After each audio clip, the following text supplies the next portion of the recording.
आप गौर करें कि वो लोग अगर बदकारों की पैरवी करें तो मार के औंधे मुंह डाल दिए जाएं। आज मेरी कौम का जवान कितने बदकारों की पैरवी कर रहा है। फटी हुई जींस, ये किसकी पैरवी है? नेकोकारों की या बदकारों की? किसी शरीफ ने कभी फटी हुई जींस पहना? पहली बात तो ज्यादातर शरीफ लोग वो लिबास ही नहीं पहनते जो आप पहनते हो। हमने तो शरीफों का लिबास भी छोड़ दिया। बेशक हमें शरीफों का लिबास पहनने में शर्म आती है। बदकारों की नस्ल कितनी बढ़ गई कि कौम की बेटियां भी जब बाजार में जाती है तो कहती है कि फला अदाकारा ने जो फिल्म में लिबास पहना था वो लिबास दिखाओ, और नौजवान लड़के भी दुकान पर जाते हैं तो कहते हैं वो फला हीरो ने जो पहना था वो दिखाओ। और फटी हुई पैंट, एक दौर था फटे हुए कपड़े भीख में भी नहीं दिए जाते थे, और क्या जमाना आ गया। आज फटे हुए कपड़े डैमेज पैंट कह करके हजारों में खरीदी जा रही है। हाय अफसोस, आपकी फिक्र को क्या हो गया। कल फटा हुआ लिबास होता था तो आदमी उसको छुपाता था, पेवन होता था उसको छुपाता था। फिक्र को क्या हो गया। कौमों को यूं ही जवाल नहीं आता। इकबाल ने कहा था कुव्वते फिक्र अमल पहले फना होती है फिर किसी कौम की शौकत। वाह वाह वाह, बहुत अच्छा। नारे तकबीर। मेरी कौम के जवानों कहाँ हो? कानों में बालियां पहन रहे हो, मटक कर चलते हो। आपसे पूछना चाहता हूँ, अगर कोई कहते यार तू तो फुला अदाकार की तरह लग रहा है, और लड़कियों कहते तू अदाकारा की तरह लग रही है, वो क्या उसका फार्म होता है उस वक्त, क्या उसका गुरूर और घमंड और इतराना होता है। इससे बड़ी गाली भी कोई है जी? इससे बड़ी गाली भी कोई है कि तू अदाकार दिख रहा है? इसलिए कि फाहिशा औरतें जिना करती कराती है तो चार दीवारी में छुप के करती कराती। जिनको तुम अदाकार करे वो तो स्क्रीन के सामने आकर के गुनाह करते और जिना करते और उस पे करोड़ों रुपए कमाते। और वो फिल्में सुपरहिट होती है जिसमें बाज़ाब्ता तौर पर नंगे सीन ज्यादा होते।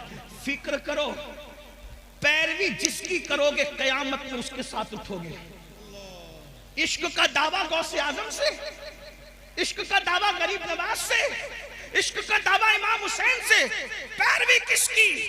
फटी हुई पैंट पहनकर नंगे बनने वालों, घुटनों से ऊपर बरमुंडे पहन करके सतर के साथ बेसतरी करने वालों, औरतों पे पाप की नजर डालने वालों, इबरत हासिल करो। फातबिरू या उलिल अबसार, आंख वालों इबरत हासिल करो। तुम बदकारों की पैरवी के लिए नहीं हो। नादान बदकार की पैरवी वो करे जिसके यहाँ सिद्दीक अकबर जैसा कायद न हो, फारूक आजम जैसा कायद न हो, उस्मान गनी जैसा कायद न हो, मौला अली जैसा कायद न हो, इमाम हसन जैसा कायद न हो, इमाम हुसैन जैसा कायद न हो, गौसे आजम जैसा कायद न हो, तारिक बिन जियाद जैसा कायद न हो, अल्लाहु अकबर, सलाउद्दीन अय्यूबी जैसा कायद न हो। हमारे पास तो ऐसे स्टार्स मौजूद हैं कि लोगों ने ख्वाब में भी, बहुत अच्छा, बहुत अच्छा, वाह वाह वाह, औरों ने ख्वाब में भी नहीं देखा होगा।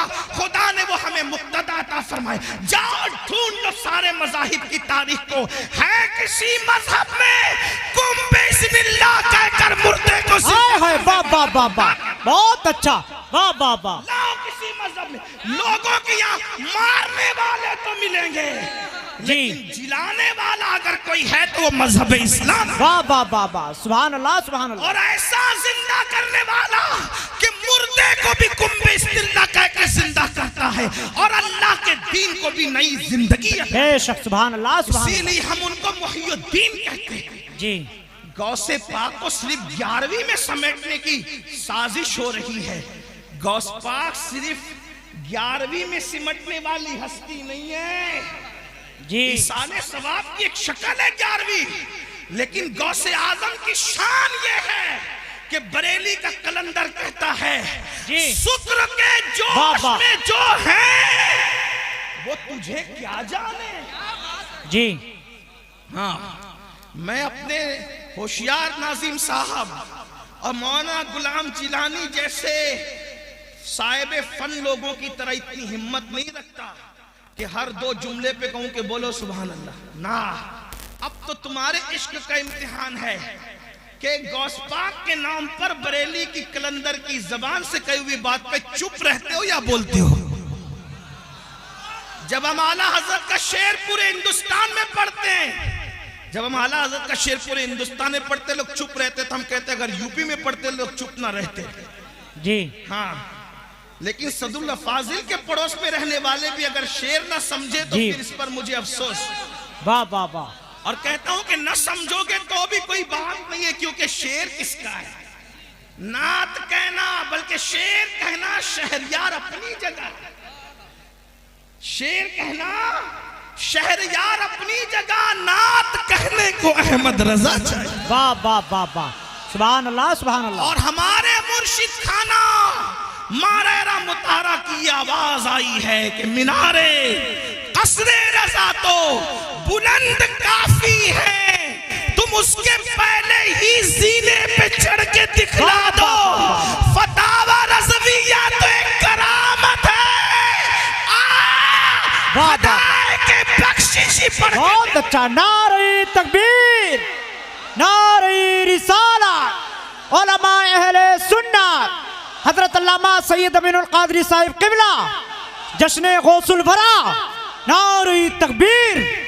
बहुत अच्छा, सुभान अल्लाह सुभान अल्लाह। क्या करे, शुक्र के जोश में जो है वो तुझे क्या जाने जी, वो तुझे क्या जाने। शुक्र किसको कहते हैं?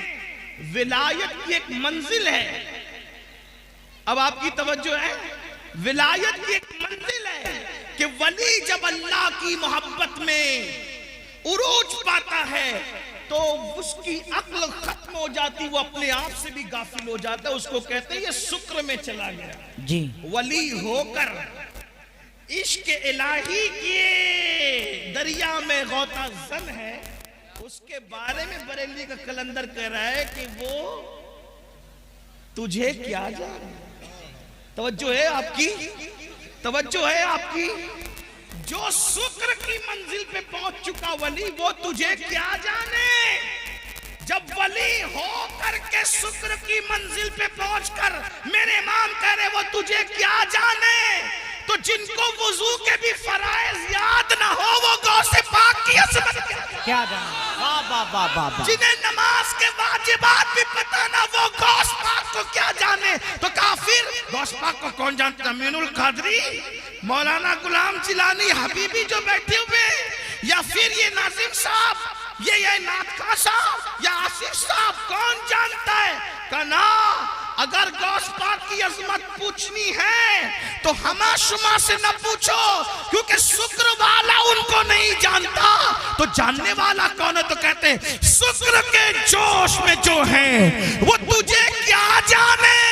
खिज्र के होश से पूछे कोई रुतबा अगर मेरे गौस की शान पूछना है तो जाओ और हजरत सैयदना खिज्र से पूछो कि अजमत गौस से आज़म।